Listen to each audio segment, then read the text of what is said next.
Aventura sobre un iceberg, cambio climático. Quiero compartir este pequeño libro que Dios me dio. Aventura sobre un iceberg, cambio climático.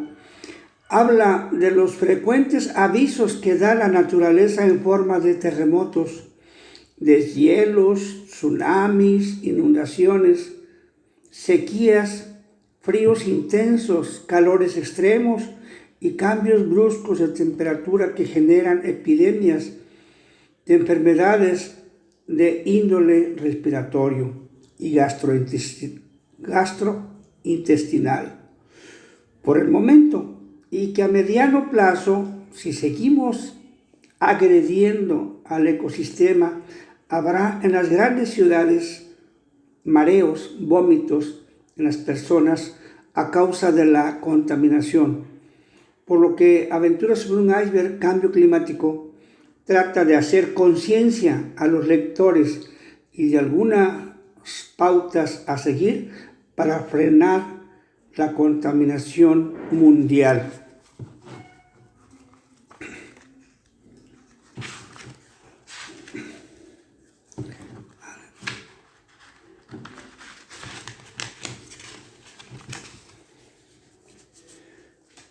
Esta historia comienza en el Ártico. Aventuras sobre un iceberg, cambio climático. En el noroeste del estado norteamericano de Alaska se encuentran las islas Aleutianas y hacia el mar, el sur, cerca de las mismas, la costa del Golfo que lleva el mismo nombre, Alaska, y que a la vez se comunica con el gran océano Pacífico. Esta historia que les voy a narrar comienza en un hogar de los pocos poblados costeros que existen en esa área. El protagonista principal es un joven que cuenta con una familia como muchas otras, un padre, madre y hermanos, siendo su entorno el estudio, trabajo sano y sencillo. El papá labora de ayudante en el único almacén del pueblo. Su madre se dedica a las labores del hogar y a elaborar artesanías en unión de otras mujeres para ayudar económicamente a su esposo. Dos hermanos menores de 9 y 4 años de edad completan la familia de Roberto, como se llama este joven. Es fuerte física y mentalmente, y desde pequeño su padre le enseñó a pescar y nadar, tratando de esa forma de convertirlo en un joven que se valiera por sí mismo, pensando tal vez en un remoto caso de que él faltara, muriera, y ayudara en lo posible a su mamá y hermanos menores.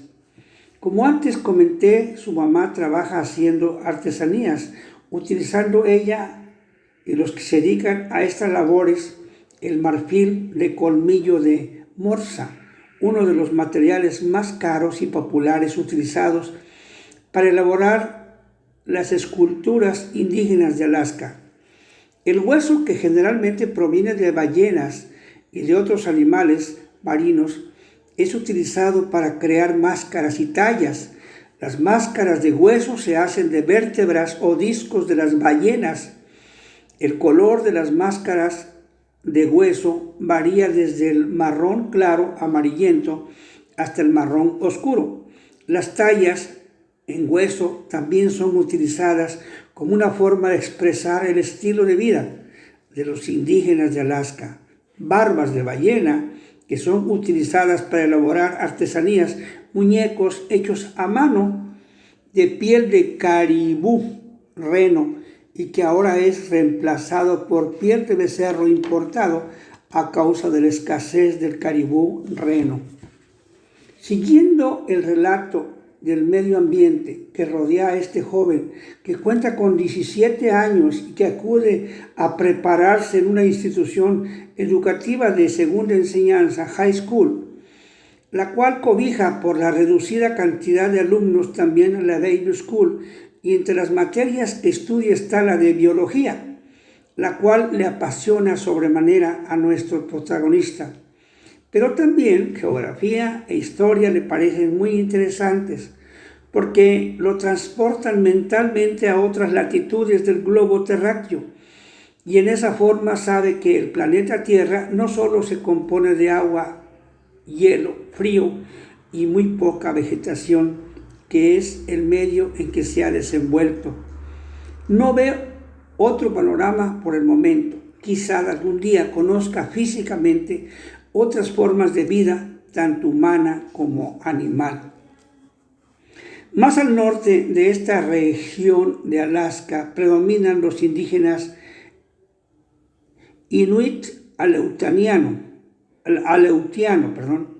Como información sobre esta etnia es experta en la caza de mamíferos marinos, ballenas, focas, etc. Y en 1740 era una población de 25,000 habitantes que casi se extinguió por las constantes visitas de rusos que les compraban las pieles. Con ello les llevaron el contagio de las epidemias de gripe y viruela que casi terminó con la etnia aleutiana, siendo hoy 2,000 habitantes su población, y la mayoría son miembros de la Iglesia Ortodoxa rusa. Una naciente tarde de verano, como era su costumbre, este joven esquimal, palabra que significa devorador de carne cruda y que para los nativos es una ofensa ser llamados así, porque lo consideran despectivo, después de haber asistido a la high school, llegó a su hogar, donde lo esperaba ya su amorosa madre con una comida caliente a base de pescado, pan blanco y agua de sabor. Al terminar de alimentarse salió a pescar. Era la forma de ayudar a su papá al sostenimiento del hogar del que pertenece. Sus tareas escolares por la noche le ocuparía un par de horas promedio en hacerlas. Los peces que seguramente atrapará en esta tarde los venderá o servirán de alimento para su familia, según fuere la cantidad que pesque. En el camino al sitio donde trabaja normalmente, un sitio alejado de su hogar como de 1 milla de distancia, unos 1,609 metros. Pensaba en la situación económica de su familia. Difícilmente su padre le podría sostener una carrera universitaria, por ser de paga la educación universitaria en los Estados Unidos de Norteamérica, solo a través de algún conocido que radique en una ciudad donde se encuentre alguna universidad que sea acorde al área que él, Roberto, le interese, el cual lo apoye con alojamiento y él pueda trabajar por horas en algún establecimiento comercial. En fin, él confiaba en Dios y lucharía con su ayuda en salir siempre adelante. Roberto ignoraba que el gobierno estatal de Alaska se interesaba mucho en preparar a su juventud. Un joven esquimal puro, acostumbrado desde niño a un estilo de vida casi rudimentario, cazar en el verano más al norte y transportarse hacia el sur en invierno, es muy difícil su adaptación a la vida norteamericana de otro estado que no sea el suyo, Alaska. Sin embargo, la situación de Roberto y su familia era diferente. Estaban fijos en su único hogar. Por cierto, bajé información de internet de 2 jóvenes esquimales que se les becó al 100% todos sus gastos para que estudiaran una carrera universitaria fuera de su estado natal y desertaron al no adaptarse a la alimentación elaborada y fácil vida de los jóvenes citadinos de tierra templada o caliente norteamericana. Alaska, su población hasta el 2006 contaba con 670,053 habitantes, teniendo un extenso territorio de 1,717,854 kilómetros cuadrados. Pueden imaginarse lo deshabitado que está y las pocas ciudades que cuentan con una universidad. Su capital es Juneau, pero la más grande es Anchorage, y otras como Sitka, Longfire Bank, en las cuales tendrá que investigar Roberto dónde se imparte la carrera de Ciencias de la Educación o decidirse a emigrar a alguno de los 48 estados del sur de la Unión Americana, buscando alguna beca a través de Internet en la infinidad de universidades de los Estados Unidos de Norteamérica. Existen fundaciones que apoyan a estudiantes de escasos recursos, solo que sí tendrán que haber obtenido buenas calificaciones y cartas de recomendación de buena conducta de su principal, nombre dado director de una escuela. Se me olvidaba decirles que esta familia asistía a un servicio religioso todos los domingos y a mi manera de pensar creo que esa pequeña comunidad de creyentes en alguna forma lo ayudaría. Era otra posible alternativa. Roberto no lo sabía, pero si él se mantenía firme en luchar por su meta de realizarse como un profesionista, seguir estudiando con ahínco y ayudar a sus padres en lo posible, más de alguno de los feligreses donde él y su familia asistía, tendría un familiar citadino o amigo que lo podría recomendar y pedir ayuda con la confianza de que no lo defraudaría gracias al buen comportamiento demostrado por el joven hasta el momento.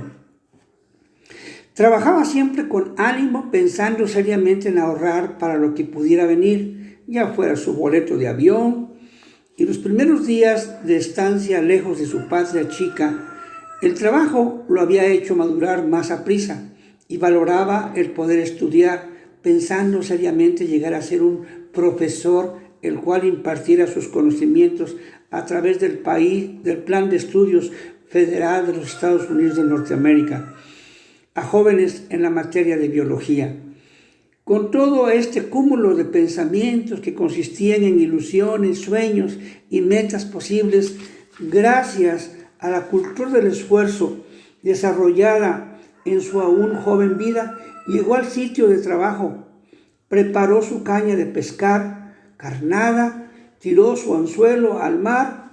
En esta ocasión, durante un tiempo razonable, no pescó ningún pez, como decimos en la costa, no picaba, en el lugar acostumbrado, el cual su papá le había indicado de tiempo atrás, y pensó en cambiarse de lugar a una distancia aproximada de 500 metros, más o menos un tercio de milla, más al sur. Verdaderamente esa tarde pintaba mal, improductiva. Llevaba más de 2 horas sin haber sacado ningún pez. El traslado de un lugar a otro le hizo perder tiempo, por lo que debería darse prisa en pescar, aunque verdaderamente no dependía de él, sino de la suerte de encontrar un buen cardumen de peces. El cambio de sitio rindió fruto. Era una especie de península que se acercaba más a lo profundo del mar, por lo que había más probabilidades de buena pesca, sobre todo de salmón. Comenzó a picar, como decimos en tierra caliente, y satisfecho como estaba por la buena pesca, pensó entre sí: 2 peces más y me retiro a mi hogar. Ya tenía una buena cantidad de peces y comenzaba a oscurecer. Con tales pensamientos estaba cuando escuchó un ensordecedor estruendo, al mismo tiempo que se estremecía el piso de hielo en que estaba parado, cayendo del suelo. De momento se preguntó qué pasaría, mas un lento movimiento lo puso alerta.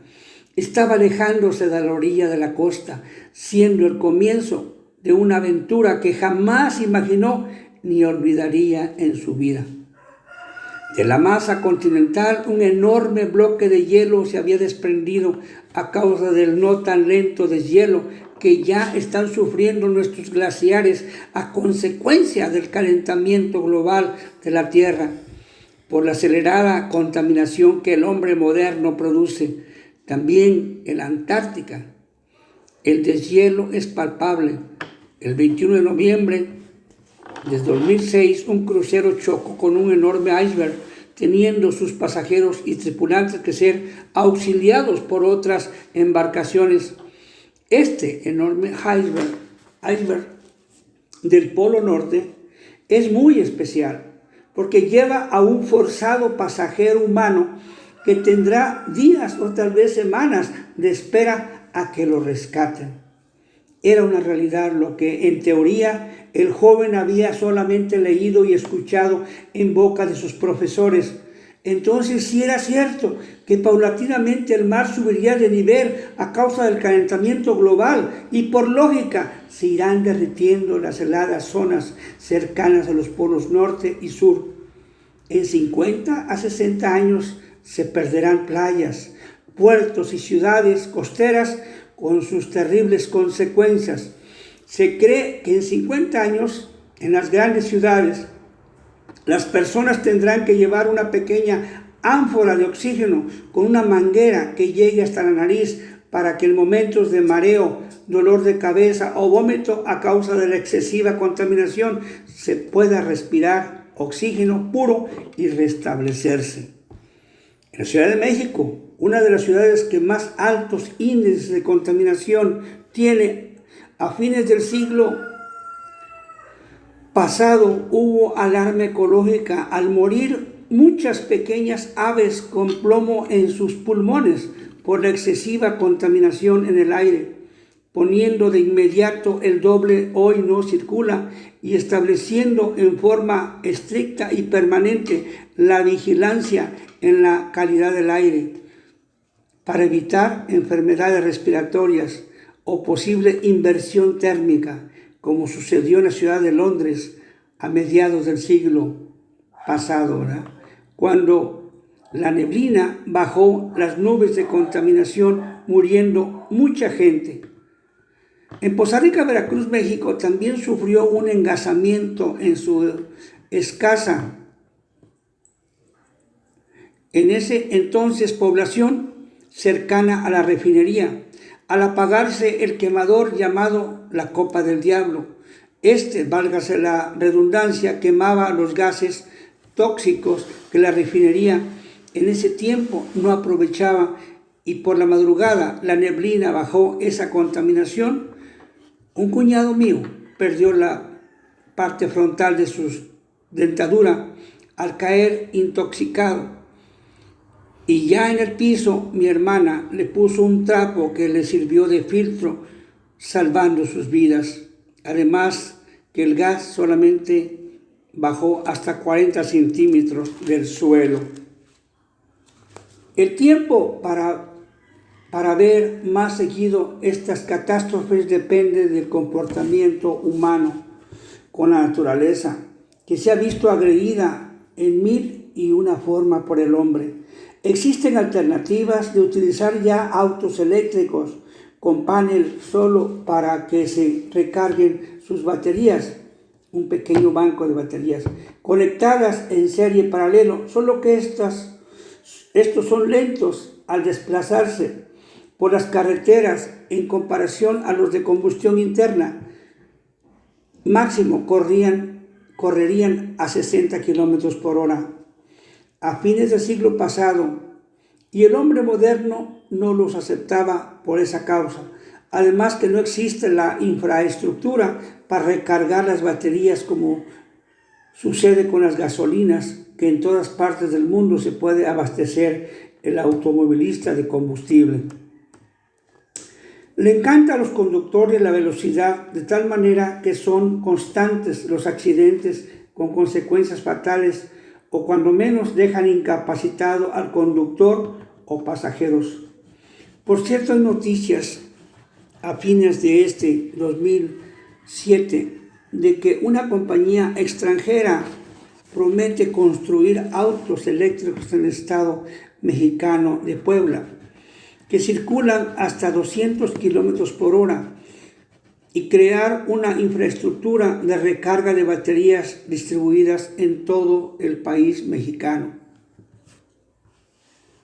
Los vehículos de combustión interna ya consumen etanol y biodiesel en lugar de la gasolina tradicional, y estos combustibles no contaminan, provienen de vegetales, granos, caña de azúcar, higuerilla, yuca, entre otros, para los cuales tendrían que destinarse grandes extensiones de terreno fértil, sacrificando en parte la producción de alimentos tan necesaria en el mundo.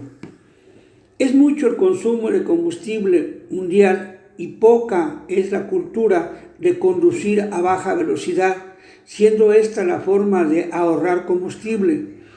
En los años 70 del siglo pasado, un boicot petrolero de los países árabes provocó una inmoderada alza para aquellos tiempos. En la actualidad está a más de $100 el barril. Bueno, en el 2020 está a 40 dólares el barril ahorita. Este libro fue escrito en el 2006-2007. En el precio del combustible a nivel mundial subió cerca de los $40 el barril. Después volvió a bajar, siendo que el principal consumidor de combustible en todo el mundo para automotores son los Estados Unidos de Norteamérica. Consumían en ese entonces 16 millones de barriles diarios. ¿Sí? Un barril equivale aproximadamente a 160 litros. Los investigadores norteamericanos hicieron pruebas de velocidad y consumo de combustible, dándose cuenta que un automotor conducido a 70 u 80 kilómetros por hora máximo reduce considerablemente su consumo. Circulan por las autopistas, la freeway de Estados Unidos y del país mexicano y Europa, millones de automóviles de 8 cilindros con clima, transportando solo a un conductor, consumiendo grandes cantidades de combustible y contaminando más a la vez que un automotor de 4 cilindros y sin clima. Es un lujo que se pueden dar muchos el conducir ese tipo de vehículos y que sin embargo afecta a todo ser vivo, incluyendo por supuesto al organismo humano, su emisión de monóxido de carbono.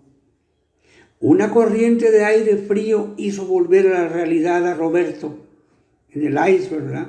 Por un instante tuvo la idea de aventarse al agua y nadar.